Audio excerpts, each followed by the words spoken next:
Students, आज के video में हम लोग करेंगे पीरियोडिक टेबल चैप्टर का रिवीजन जो कि क्लास 10 में सीबीएसई में आ रहा है।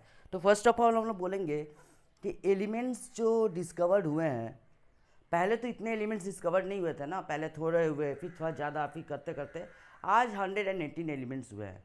बट पहले एलिमेंट्स जो थे वो कम थे। तो सबसे पहले जो क्लासीफाई जो आता है एग्जाम में, जिसके बारे में पढ़ना हुआ है, डोबेरिनियस। सबसे पहले किसके बारे में हम लोग पढ़ेंगे? Right, Dobereiner's law of triads. Dobereiner's law of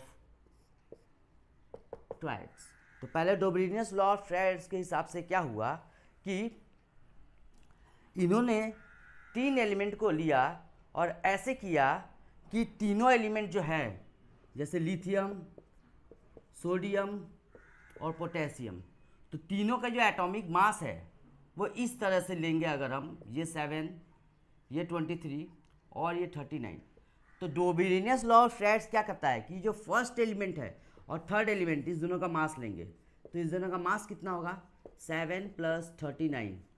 और इसका अगर एवरेज ले लें, मतलब एवरेज कैसे लेते हैं? Sum of quantities by number of quantities, मतलब इस दोनों को ऐड करके बाई 2 कर दें, तो 39 + 7 46/2 will give us the atomic mass of sodium. मतलब उन्होंने तीन एलिमेंट को ऐसे अरेंज किया था कि फर्स्ट और थर्ड को ऐड करके बाई 2 कर दें तो सेकेंड वाला आ जाएगा।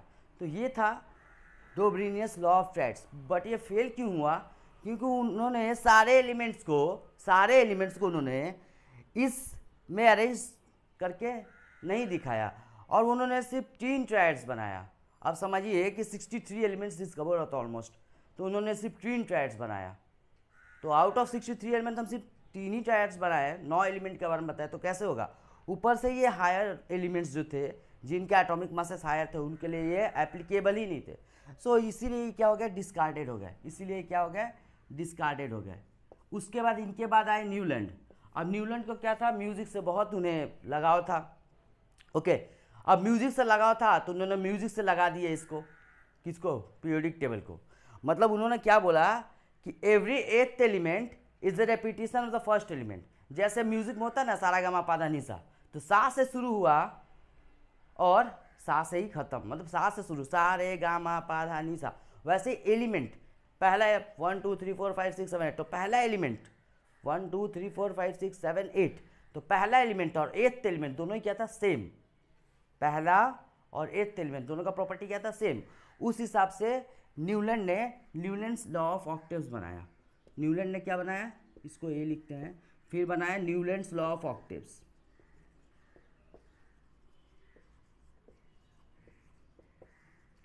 उन्होंने क्या बोला? Every 8th element is the repetition of the first element, ठीक है। और उन्होंने लॉ ऑफ ऑक्टेव्स बनाया। फिर लेकिन न्यूलैंड ने ये नहीं बताया कि फ्यूचर में क्या होगा। तो फ्यूचर में क्या होगा? फ्यूचर के बारे में कुछ प्रेडिक्ट अगर हम करते हैं और वो सच हो जाता है तो हम महान है ना।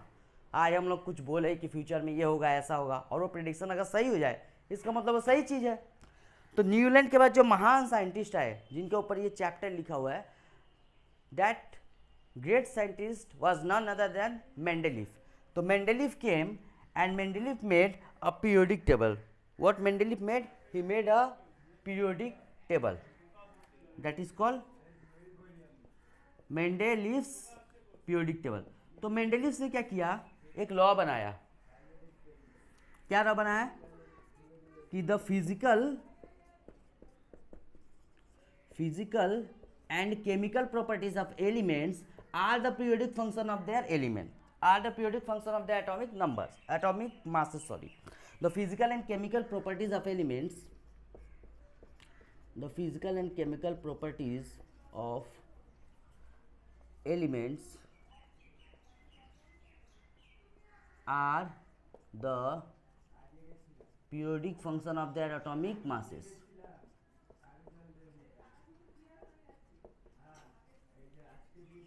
Of their atomic masses. Okay, और इनका सबसे बड़ा बात था कि इन्होंने कहा था कि फ्यूचर में भी और भी बहुत सारे एलिमेंट्स हैं जो डिस्कवर होंगे। अभी तो डिस्कवर नहीं हुआ है, पर फ्यूचर में जरूर होंगे। ओके। और इनका जो कहना था, इन्होंने कुछ गैप लेफ्ट कर दिया, मतलब पीरियोडिक टेबल समझिए ऐसा है, ऑलमोस्ट ऐसा, और नीचे में ये दो सीरीज,